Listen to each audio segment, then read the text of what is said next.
Welcome back to Whispering Liberty. In our last chapter, Chapter 6, the eerie arrival of the Demeter in Whitby signaled that the darkness from Transylvania had crossed the sea. We felt the spreading unease and witnessed the first unsettling signs of a mysterious illness beginning to afflict Lucy Westenra. Now, as we open Chapter 7, Lucy's condition worsens dramatically, baffling those around her.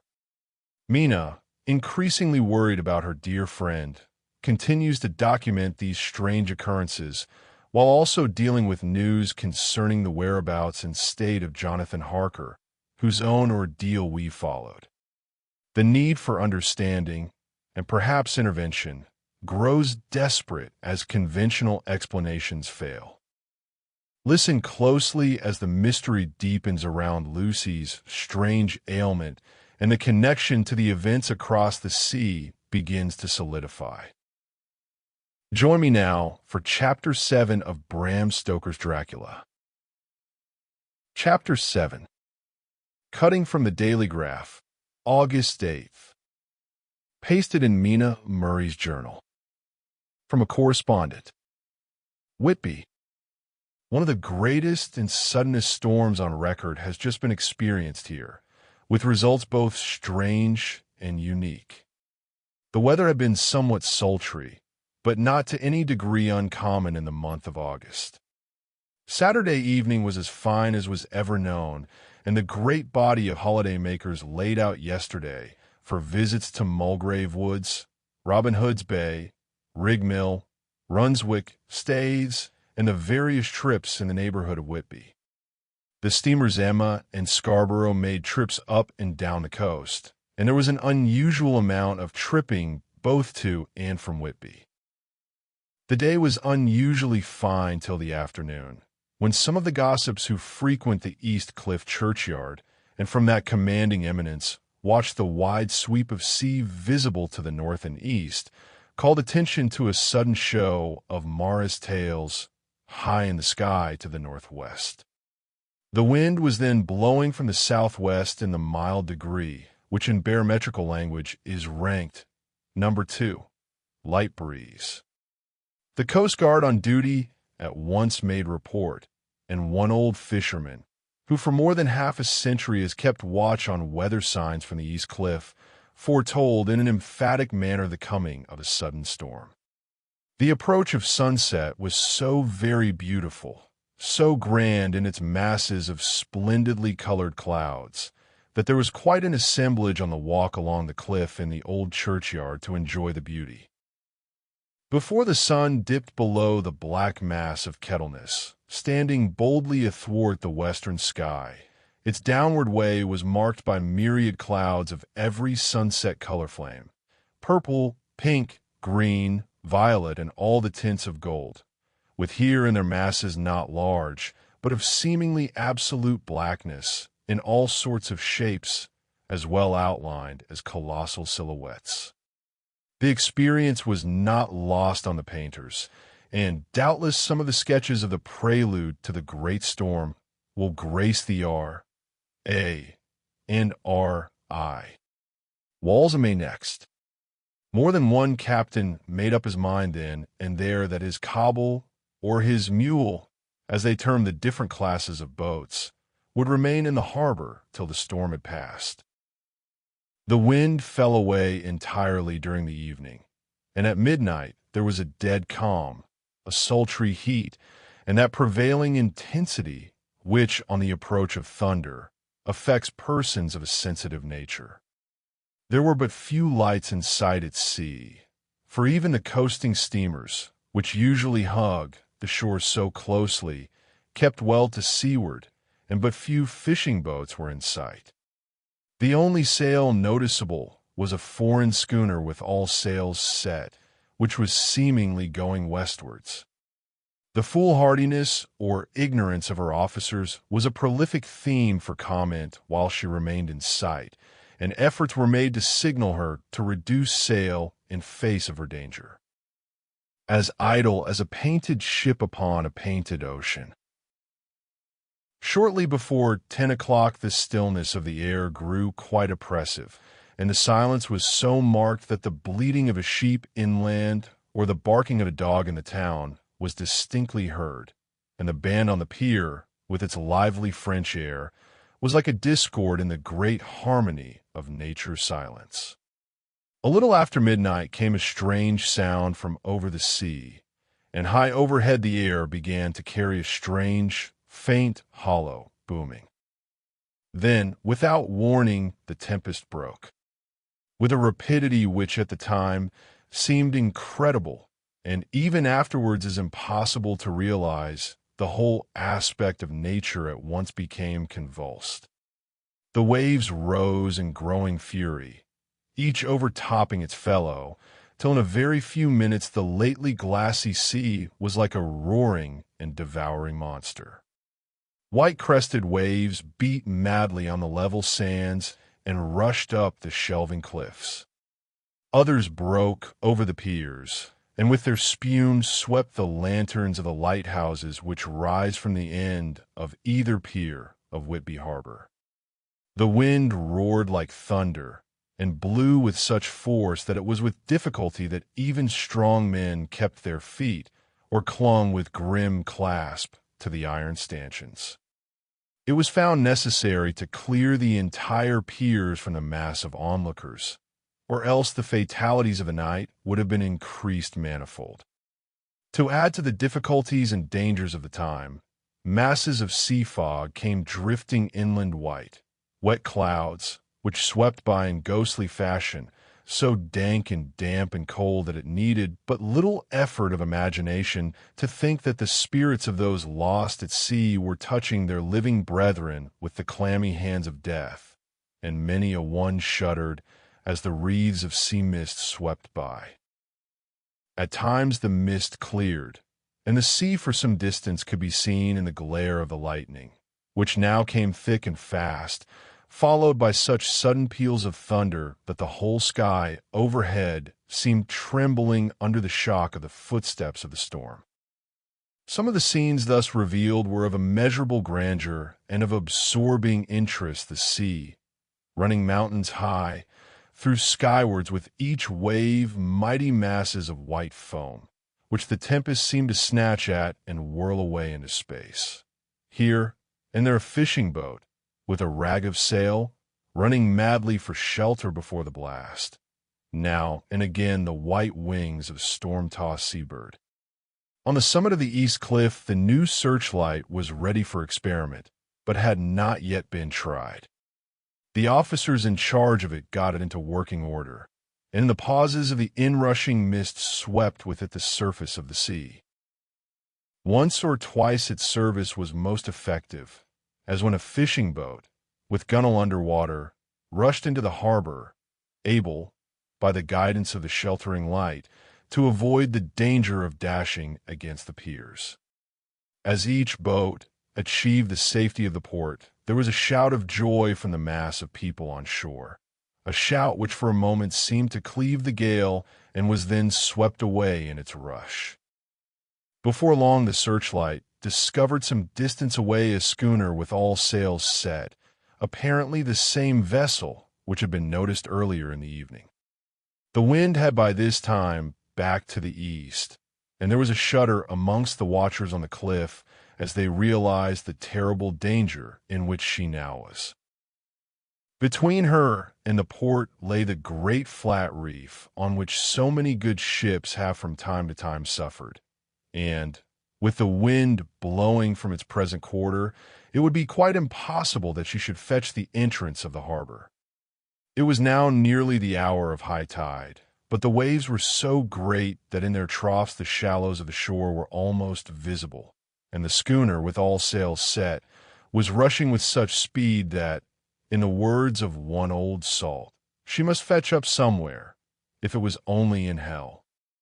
Then came another rush of sea fog, greater than any hitherto a mass of dank mist, which seemed to close on all things like a gray pall, and left available to men only the organ of hearing, for the roar of the tempest, and the crash of the thunder, and the booming of the mighty billows came through the damp oblivion even louder than before. The rays of the searchlight were kept fixed on the harbor mouth across the east pier, where the shock was expected, and men waited breathless. The wind suddenly shifted to the northeast, and the remnant of the sea fog melted in the blast. And then, mirabile dictu, between the piers, leaping from wave to wave as it rushed at headlong speed, swept the strange schooner before the blast, with all sails set, and gained the safety of the harbor. The searchlight followed her, and a shudder ran through all who saw her, for lashed to the helm was a corpse, with drooping head, which swung horribly to and fro at each motion of the ship. No other form could be seen on deck at all. A great awe came on all as they realized that the ship, as if by a miracle, had found the harbor, unsteered save by the hand of a dead man. However, all took place more quickly than it takes to write these words. The schooner paused not, but rushing across the harbor, pitched herself on that accumulation of sand and gravel washed by many tides and many storms into the southeast corner of the pier, jutting under the east cliff, known locally as Tate Hill Pier. There was, of course, a considerable concussion as the vessel drove up on the sand heap. Every spar, rope, and stay was strained, and some of the top hammer came crashing down. But, strangest of all, the very instant the shore was touched, an immense dog sprang up on deck from below, as if shot up by the concussion, and running forward, jumped from the bow on the sand. Making straight for the steep cliff where the churchyard hangs over the laneway to the east pier so steeply that some of the flat tombstones, thruffsteins or throughstones, as they call them in the Whitby vernacular, actually project over where the sustaining cliff has fallen away. It disappeared in the darkness, which seemed intensified just beyond the focus of the searchlight. It so happened that there was no one at the moment on Tate Hill Pier, as all those whose houses are in close proximity were either in bed or were out on the heights above. Thus the Coast Guard on duty on the eastern side of the harbor, who at once ran down to the little pier, was the first to climb on board. The men working the searchlight, after scouring the entrance of the harbor without seeing anything, then turned the light on the derelict and kept it there. The Coast Guard ran aft, and when he came beside the wheel, bent over to examine it, and recoiled at once as though under some sudden emotion. This seemed to pique general curiosity, and quite a number of people began to run.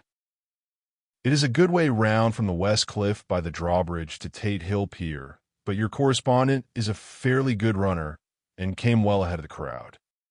When I arrived, however, I found already assembled on the pier a crowd, whom the Coast Guard and police refused to allow to come on board. By the courtesy of the chief boatman, I was, as your correspondent, permitted to climb on deck, and was one of a small group who saw the dead seaman whilst actually lashed to the wheel. It was no wonder that the Coast Guard was surprised, or even awed, for not often can such a sight have been seen. The man was simply fastened by his hands, tied one over the other to a spoke of the wheel. Between the inner hand and the wood was a crucifix, the set of beads on which it was fastened being around both wrists and wheel, and all kept fast by the binding cords. The poor fellow may have been seated at one time, but the flapping and buffeting of the sails had worked through the rudder of the wheel and dragged him to and fro, so that the cords with which he was tied had cut the flesh to the bone. Accurate note was made of the state of things, and a Dr. Surgeon J.M. Caffin of 33, East Elliott Place, who came immediately after me, declared, after making examination, that the man must have been dead for quite 2 days. In his pocket was a bottle, carefully corked, empty save for a little roll of paper, which proved to be the addendum to the log. The Coast Guard said the man must have tied up his own hands, fastening the knots with his teeth. The fact that a Coast Guard was the first on board may save some complications later on in the Admiralty Court. For Coast Guards cannot claim the salvage, which is the right of the first civilian entering on a derelict. Already, however, the legal tongues are wagging, and one young law student is loudly asserting that the rights of the owner are already completely sacrificed, his property being held in contravention of the statutes of Mortmain, since the tiller, as emblemship, if not proof of delegated possession, is held in a dead hand. It is needless to say that the dead steersman has been reverently removed from the place where he held his honorable watch and ward till death steadfastness as noble as that of the young Casabianca, placed in the mortuary to await inquest. Already the sudden storm is passing, and its fierceness is abating. Crowds are scattering homeward, and the sky is beginning to redden over the Yorkshire wolds. I shall send, in time for your next issue, further details of the derelict ship which found her way so miraculously into harbor in the storm. Whitby, August 9th. The sequel to the strange arrival of the derelict in the storm last night is almost more startling than the thing itself. It turns out that the schooner is a Russian from Varna and is called the Demeter. She's almost entirely in ballast of silver sand, with only a small amount of cargo and number of great wooden boxes filled with mold. This cargo was consigned to a Whitby solicitor, Mr. S. F. Billington of 7, the Crescent, who this morning went aboard and formally took possession of the goods consigned to him. The Russian consul, too, acting for the charter party, took formal possession of the ship and paid all harbor dues, etc. Nothing is talked about here today except the strange coincidence. The officials of the Board of Trade have been most exacting in seeing that every compliance has been made with existing regulations. As the matter is to be a 9 days wonder, they are evidently determined that there shall be no cause of after complaint. A good deal of interest was abroad concerning the dog which landed when the ship struck, and more than a few of the members of the S.P.C.A., which is very strong in Whitby, have tried to befriend the animal. To the general disappointment, however, it was not to be found. It seems to have disappeared entirely from the town. It may be that it was frightened and made its way on to the moors, where it is still hiding in terror. There are some who look with dread on such a possibility, lest later on it should in itself become a danger, for it is evidently a fierce brute.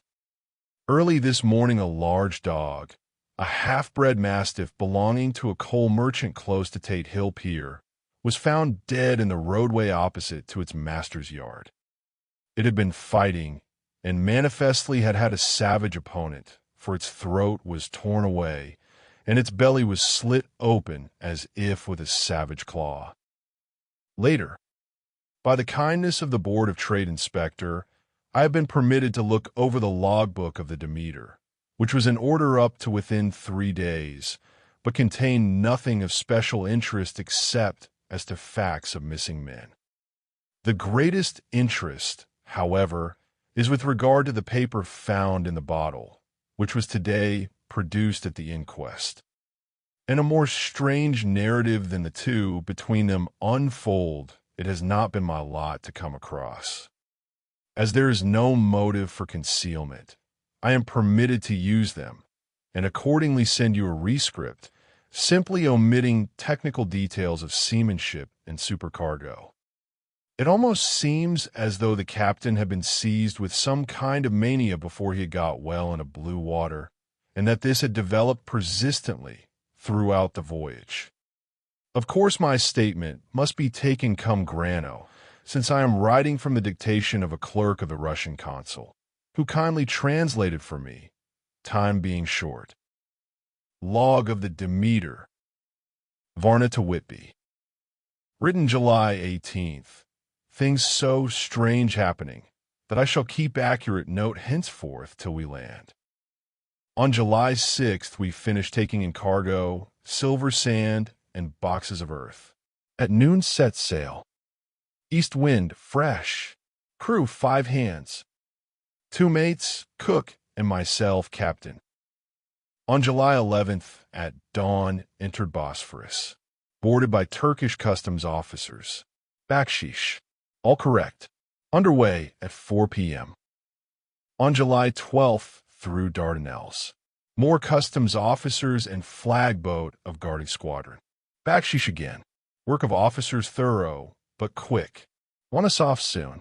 At dark passed into archipelago.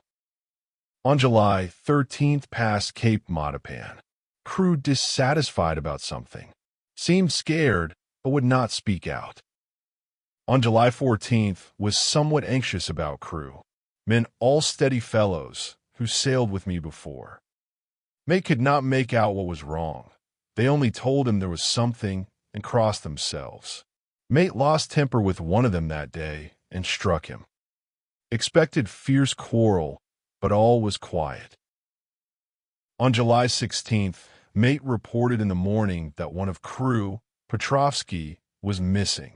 Could not account for it. Took larboard watch 8 bells last night. Was relieved by Abramov, but did not go to bunk. Men more downcast than ever. All said they expected something of the kind, but would not say more than there was something aboard. Mate getting very impatient with them. Feared some trouble ahead. On July 17th, yesterday, one of the men, Olgarin, came to my cabin and in an awestruck way confided to me that he thought there was a strange man aboard the ship.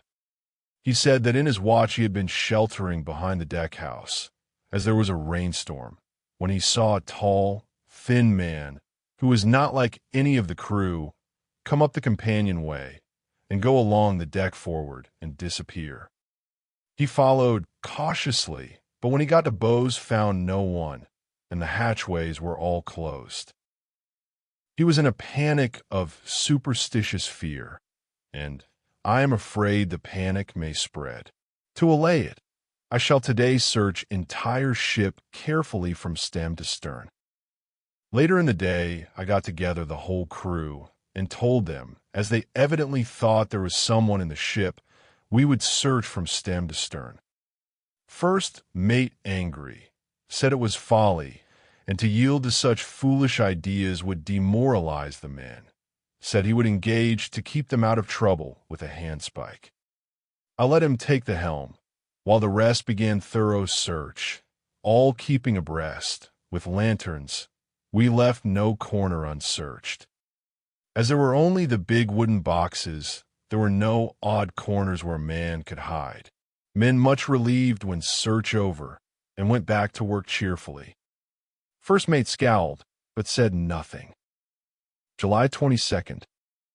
Rough weather last 3 days, and all hands busy with sails, no time to be frightened. Men seem to have forgotten their dread. Made cheerful again, and all on good terms. Praise men for work in bad weather. Past Gibraltar. Fear there will be some trouble, as either he or the men will do some violence. July 28th. 4 days in hell, knocking about in a sort of maelstrom and the wind a tempest. No sleep for anyone. Men all worn out.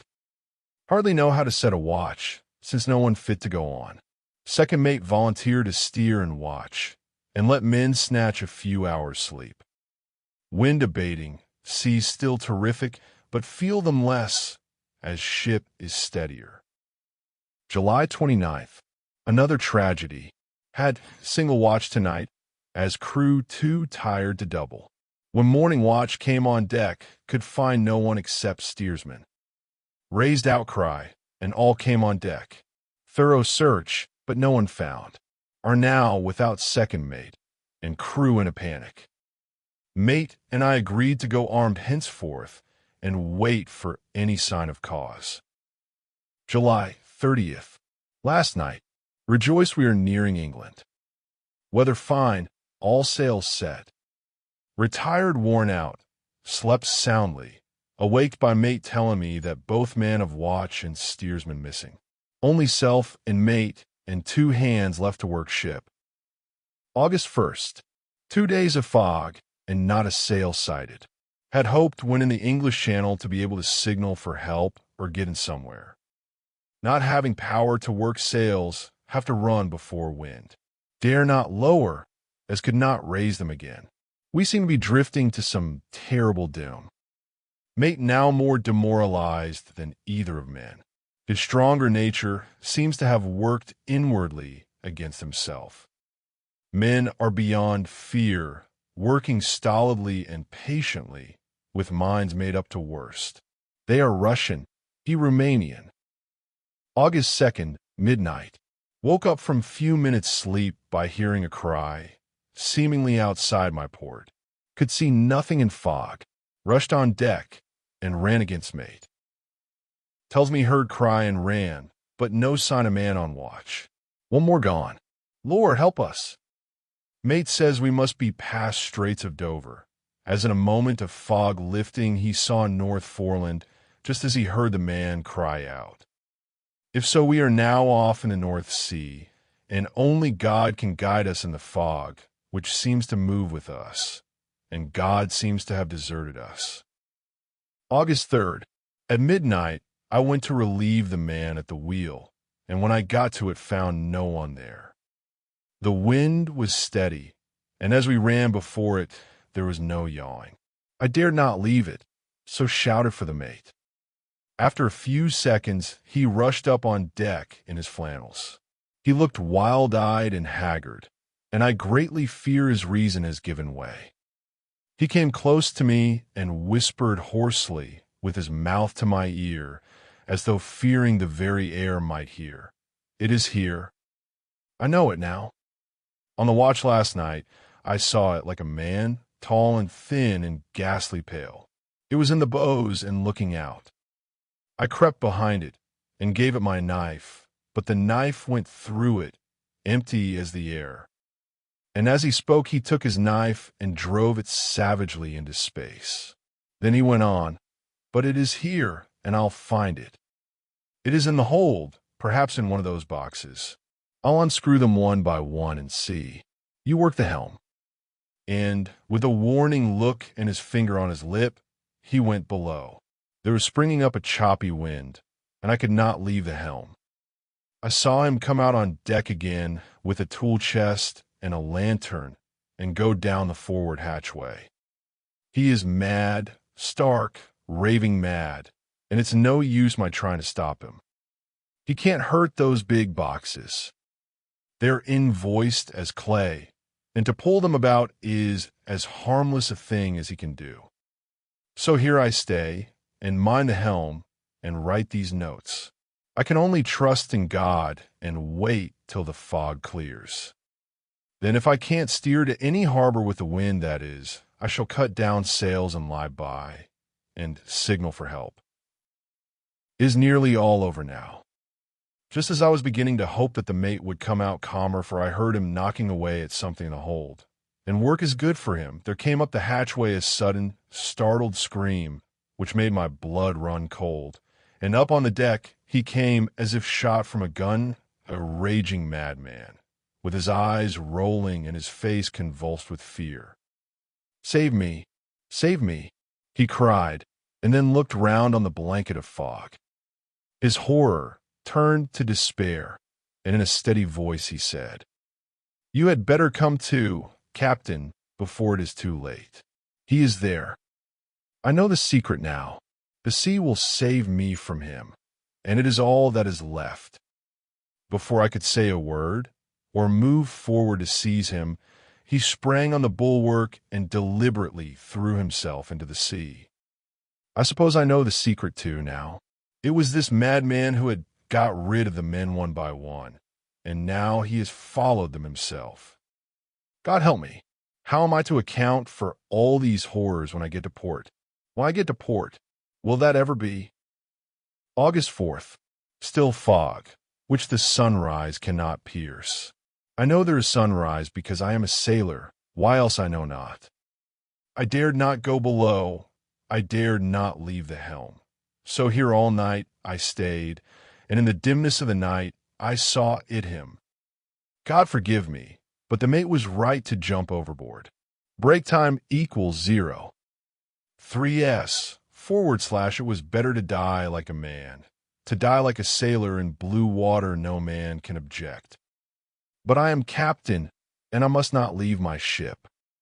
But I shall baffle this fiend or monster, for I shall tie my hands to the wheel when my strength begins to fail, and along with them I shall tie that which he it dare not touch, and then, come good wind or foul, I shall save my soul and my honor as a captain.